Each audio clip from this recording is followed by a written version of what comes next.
Welcome everyone, or welcome back I should say. Hopefully you've seen the welcome video and checked out my introduction and the discussion board. I like to start each semester by thoroughly going through the syllabus. I'm obviously not going to read all 22 pages to you.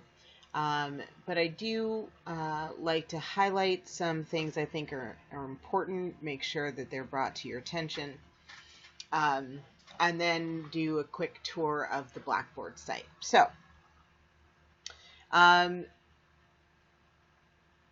philosophically, I really look at the syllabus as a contract.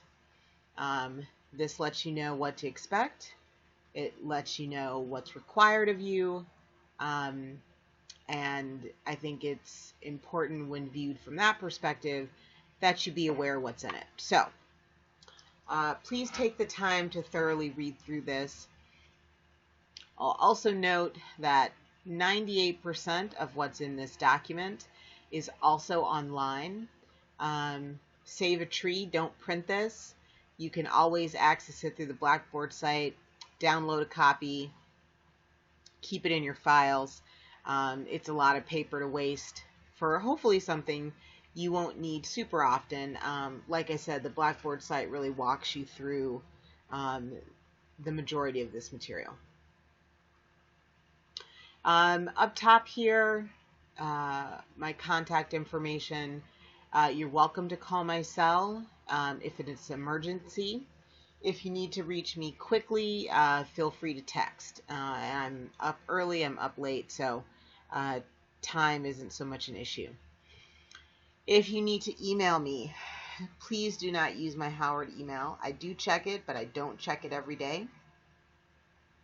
So the fastest way to reach me via email is my Gmail, which is posted here for you. I like to have sort of a day set aside for the online class. I pick Thursday.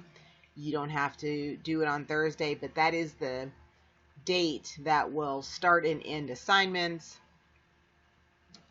when things are due, and is also the day that I will have virtual office hours. So because I'm not on campus, I've given you a lot of ways to reach me.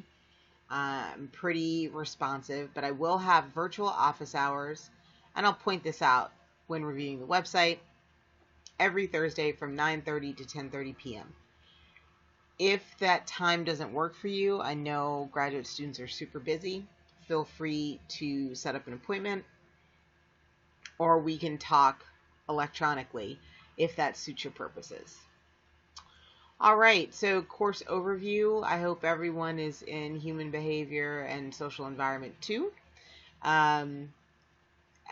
You should know at the point that you're taking this class the guiding principle of the Black perspective. I've printed it here for easy access. I know this is a section that most people skip: objectives, outcomes, competencies, but these are the things that we are required to make sure that you learn.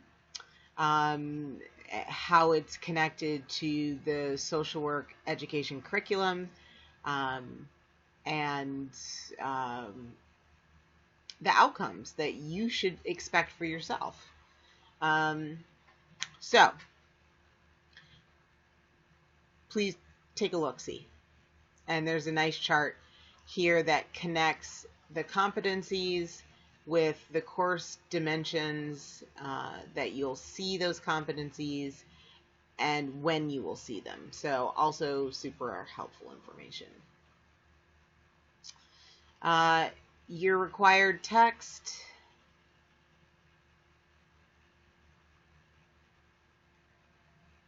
That is incorrect. I will correct it. The required text is the Kirsch-Ashman text. I'll fix this for you. But it is, again, the correct text is online. Let me just make a note for myself so you guys get the right information. You also need to have the APA manual. This language should be pretty standard in all of your classes. You have to be registered. Don't cheat, don't plagiarize. If you need help, special student services, you definitely need to contact them, and they'll give you a letter so that I can make sure to provide you with the appropriate accommodations. If you're struggling with writing, there is a program that will help with English writing skills. If you have witnessed or are experiencing any sort of sexual assault, dating violence, domestic violence, stalking, sexual harassment, please reach out. There is an Office of Interpersonal Violence Prevention Program, university counseling, straight up the police. But we want to make sure that those issues are being dealt with. Equal opportunity policy, writing matters. When you enter the professional world, writing takes on even greater importance. Your ability to write in a clear and organized manner, to express your thoughts appropriately, these are important things. And as a social worker, you will do a lot of writing. So we want to make sure your skills are strong. Here's some an additional text.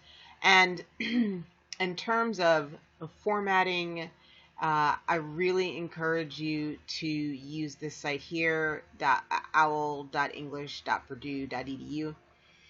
This is one of the best references I've ever seen for APA. I used it extensively when I was a graduate student, and they continue to improve and update it. So check it out.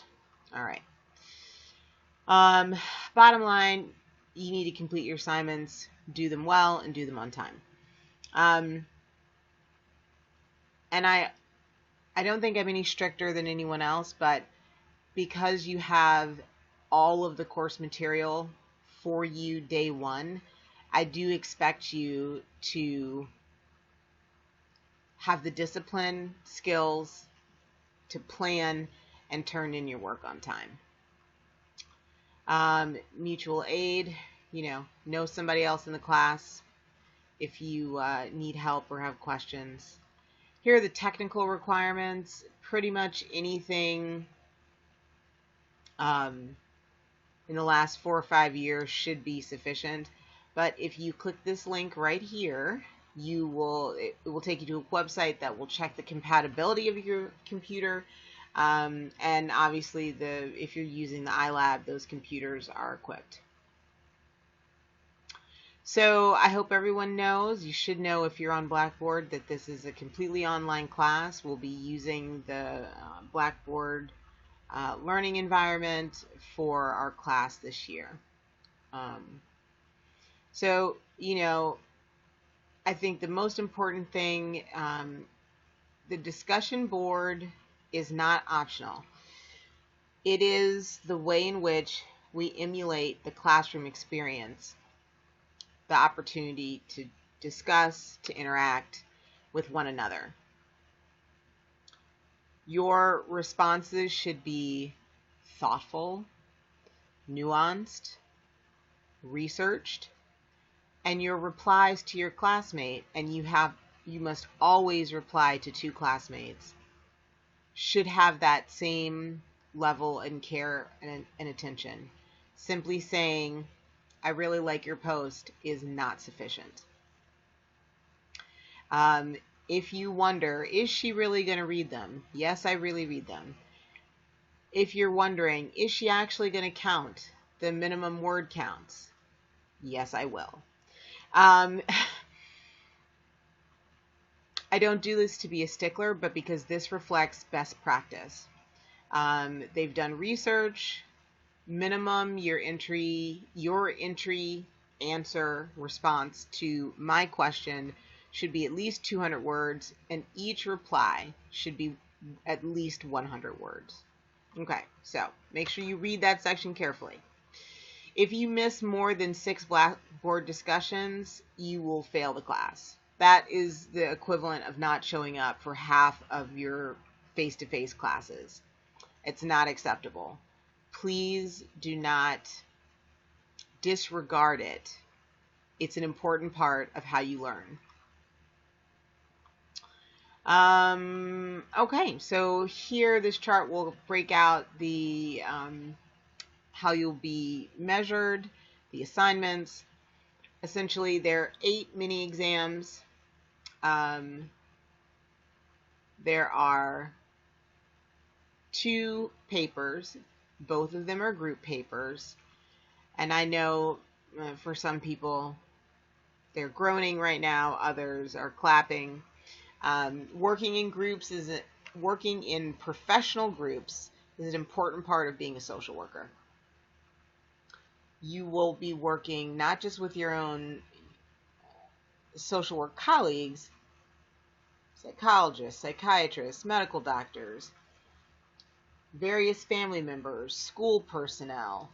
The list goes on and on and on. Being able to effectively work in a group is an important skill to perfect while in grad school. So, both are group papers. It is not an option to do the paper on your own. The papers are a huge part of your grade. As you can see, between the midterm and the theory application paper, they comprise more than 50% of your grade. There's also an electronic presentation. Think PowerPoint with audio and or a visual component. Since we don't meet, there's no way for you to present to each other. So we'll do an e-presentation, post it on the discussion board, and discuss in that manner. And then, of course, class participation, always, always. And in our case, that means discussion boards. You can read more in-depth information here about each of the assignments. Again, this is all on Blackboard. The paper assignments are extremely detailed. The people who do well on the papers, historically, have been those folks who have really taken the time to read through and understand what's being asked of them. So, help yourself by doing those things. Here we'll go through each of the units, the learning objectives, obviously your text, required reading, so on and so forth. Again, this is all on Blackboard here as well.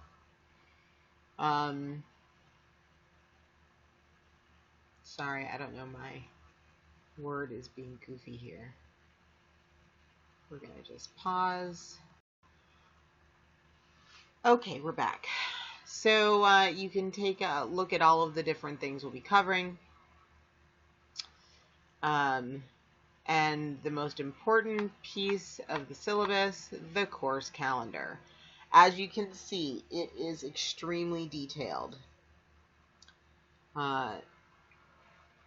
Most importantly, your assignments and due dates. As you can see, the entire semester is mapped out. Know this. This is the most important thing, is keeping track of this. Feel free to use the calendar on the Blackboard site. All of these things are already populated into it. So that's an advantage, of course. All right, so that's it for the syllabus. Now, let's take a look at the Blackboard site. So when you log into Blackboard, it's going to take you directly to the announcements. You will also get the announcements in an email whenever I post one, once the class is open. So that's helpful.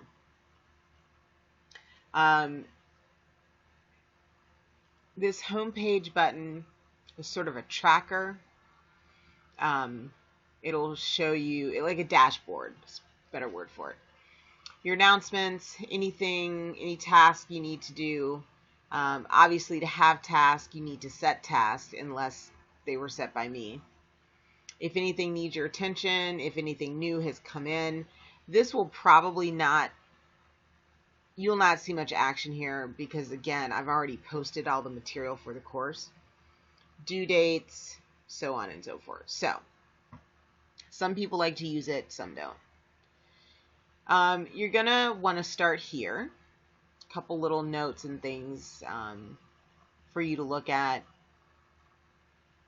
Check out course information. Like I said, it's all online. Same things in your syllabus. My contact information is also here.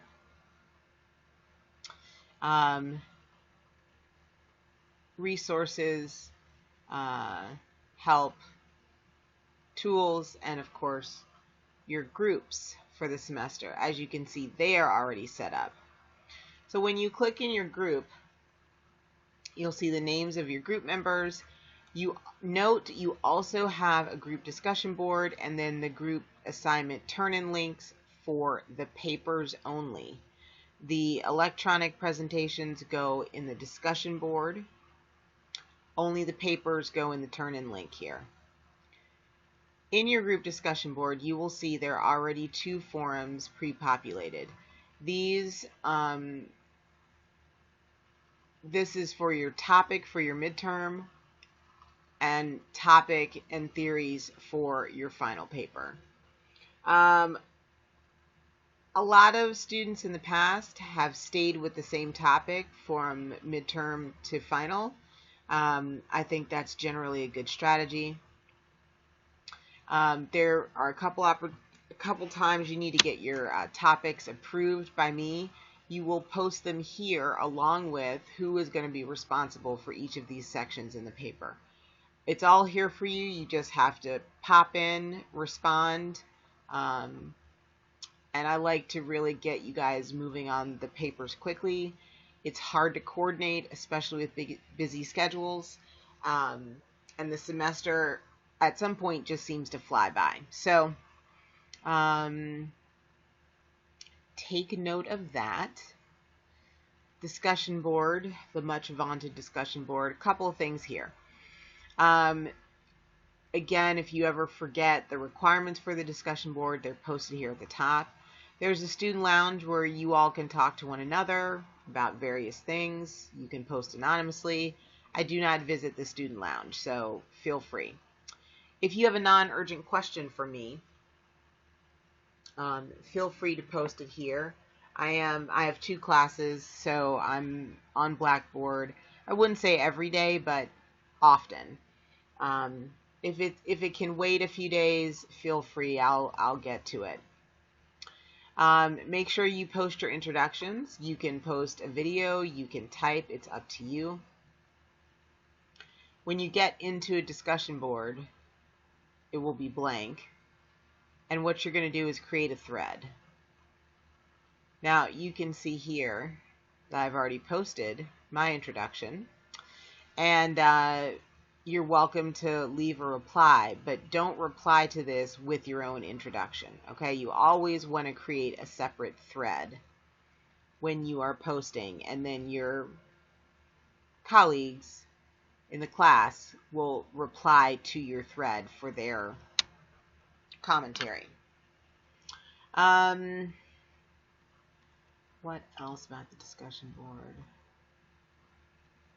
Again, as you can see, it's all laid out, due dates, everything is here for you. All right, so office hours. As I said, I will be online virtually through what's called Blackboard Collaborate. So you just click on that and you'll see whatever the next session will always populate to the top, but all of your office hour sessions are already posted. And when you click on this, it will take you to, you can't click on it right now because it's unavailable, because it's not tomorrow yet. But you will. be able to click on it, and it will take you in this screen where you need to go for the chat. Here's the calendar I was talking about. As you can see, first, second week events are already here. As you scroll through, you'll see all of the due dates are already populated. So,